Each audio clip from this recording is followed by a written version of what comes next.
1 अप्रैल 2026 Argentina के शहर Ushuaia से एक लग्जरी क्रूज शिप रवाना होता है जो अंटार्कटिका और साउथ अटलांटिक के रिमोट आइलैंड पर जा रहा है। जहाज पर लगभग 150 यात्री सवार हैं। सबके चेहरों पर उत्साह है। कोई डेक पर खड़ा बर्फीले पहाड़ों को देख रहा है तो कोई कैमरे में उनकी फोटोज ले रहा है तो कोई अंटार्कटिका की इस यादगार यात्रा को लेकर बेहद खुश है। शुरुआत में सब कुछ बिल्कुल परफेक्ट था, लेकिन किसी को नहीं पता है कि यह खूबसूरत सफ़र कुछ ही दिनों में एक डरावने सपने में बदलने वाला है।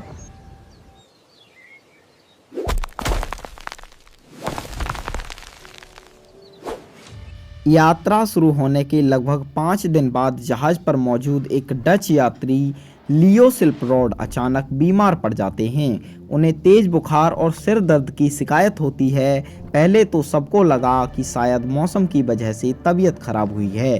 शिप के डॉक्टर उन्हें दवा दे देते हैं, थोड़ी राहत भी मिलती है, लेकिन कुछ दिनों बाद उनकी हालत अचानक फिर से बिगड़ने लगती है। अब उन्हें सांस लेने में भी परेशानी होने लगती है, जिसके चलते 11 अप्रैल 2026 को समुद्र के बीचों बीच लियो सिल्परोड की मौत हो जाती है।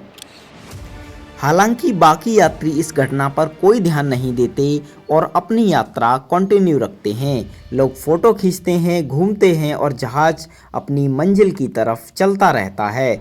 24 अप्रैल को जहाज सेंट हेलेना आइलैंड पर डॉक करता है। यहाँ लियो की पत्नी मिर्जाम सिल्परोड अपने पति की बॉडी के साथ जहाज से उतर जाती हैं।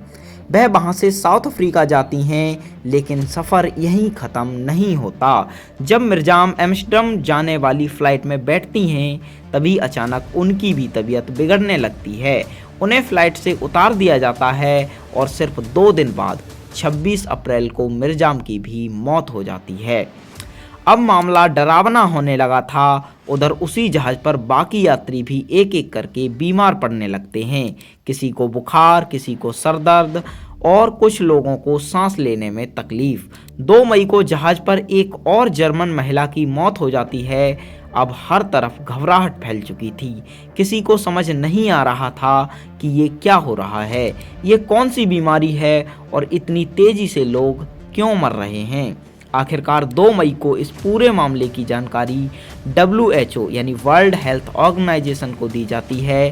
टेस्ट शुरू किए जाते हैं, सैंपल लिए जाते हैं, जांच होती है और फिर जो रिपोर्ट सामने आती है उसने सबको चौंका दिया।